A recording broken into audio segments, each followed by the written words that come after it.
रणनीती वगैरे हा भाग नाही. मुख्यमंत्री साहेब पुण्यामध्ये मुक्कामी होते, त्यामुळे आज काही आम्ही प्रमुख मंडळी, आपले शहराचे माजी अध्यक्ष जगदीश मुळीक, माजी सभागृह नेते श्रीनाथ भीमाले, असं आम्ही 3-4 जण आज देवेंद्रजींना भेटलो. थोडं महानगरपालिका निवडणुका म्हणून पार्टीने जोरात तयारी केली पाहिजे, व्यूहरचना आखली पाहिजे.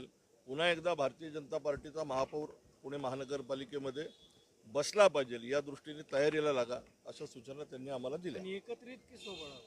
मला असं वाटतं की आम्ही 105 नगरसेवक आत्ता आहोत.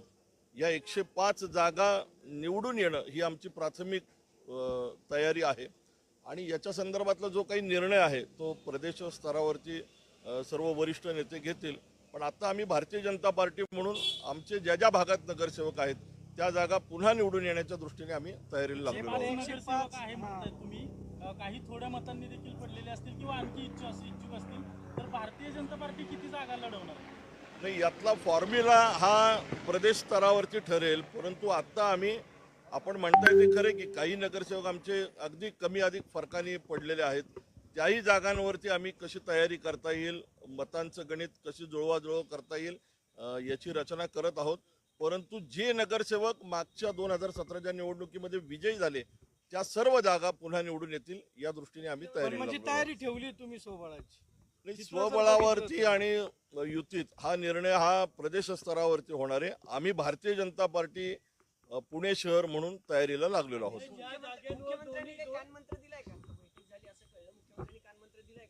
नाही, असं काही कानमंत्र बैठक असं नाही, इन्फॉर्मल भेट होती आणि त्या भेटीमध्ये त्यांनी आम्हाला काही सूचना दिल्या.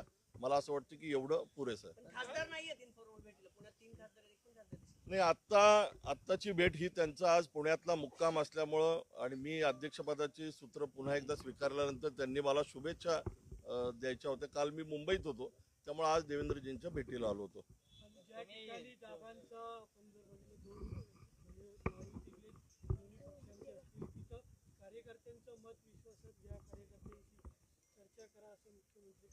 नाही, निश्चित खाली चर्चा करूनच प्रदेश स्तरावरती ती चर्चा काय होती ती आम्ही पाठवू आणि प्रदेश या विषयातला अंतिम निर्णय करेल. मुंबईत संघटनात्मक आता तिरंगा रॅली करायचं ठरलंय. पुण्यात आम्ही रविवारी दुपारी 4 वाजता डेक्कनच्या परिसरामध्ये म्हणजे फर्ग्युसन रस्त्यावरती मोठी एक तिरंगा यात्रा करतोय. सर्व संघटना संस्था एकत्र यावेत.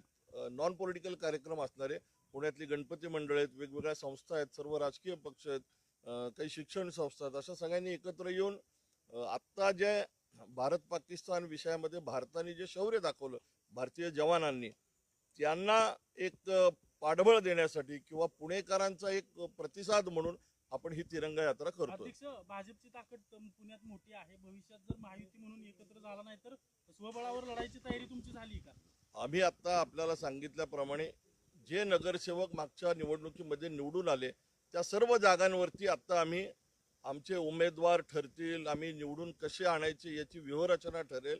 105 नगरसेवक आहेच आहेत ना आत्ताकडं. 3 वर्ष निवडणुका नसल्यामुळं हे सगळं थांबलं होतं. परंतु आता कोर्टाने निर्णय दिला, आम्ही तयारीला लागलोय, पक्षाने आम्हाला आदेश दिलेला आहे. मी एक कार्यकर्ताच आहे, माझं जे मत आहे तेच कार्यकर्त्यांचं मत आहे. आम्ही तयारीला लागलेलो आहोत. तुमचं काय? अध्यक्षांनी सांगितल्याप्रमाणे मला वाटतं राज्यस्तरीयवरती तो निर्णय होईल. पण आमचे जे नगरसेवक आहेत 105 ते आम्ही लढणारच आहोत. स्वबळा आणि अशात कुठं आम्हाला वादत न पडता महापालिकेमध्ये भारतीय जनता पार्टीचं होणार ह्यासाठीचा आमचा हा प्रयत्न असणार आहे. त्यामुळे आम्ही त्यावेळेची स्ट्रॅटेजी असणार आहे. पण आता 105 आणि मला वाटतं भारतीय जनता पार्टीची स्ट्रॅटेजी राज्याची आहे त्याप्रमाणे आम्ही काम करणार आहोत. अध्यक्ष 105 म्हणताय, मात्र राज्यात मित्र पक्षाची सत्ता आहे, रोज सगळे नेते एकत्र बसतायत. तुम्ही पुण्यात असं काही मित्र पक्षासोबत लढायचा विचारही करत नाही? एकत्र बसणार आहे तुम्ही मित्र पक्ष? 105 प्रतिक्रियातून येते, बाकी नगरसेवकांना तुम्ही घेणार नाहीत का? मग नाही, आम्ही जे बरोबर येतील त्यांना घ्यावं हीच हे आमचं धोरण आहे. परंतु आता आमच्याकडे जे कार्यकर्ते मागच्या पंचवार्षिकला नगरसेवक म्हणून निवडून आले, जे त्या प्रभागामध्ये ज्यांनी 5 वर्ष चांगलं काम केलंय, असे हे सगळे नगरसेवक ज्यांनी विधानसभेत लोकसभेमध्ये चांगला परफॉर्मन्स केला, त्यामुळे स्वाभाविक या सगळ्यांना पुन्हा एकदा निवडून आणणं या जागांवरती ही आमची भूमिका आहे. आम्ही प्रदेश स्तरावरती याची चर्चा करू.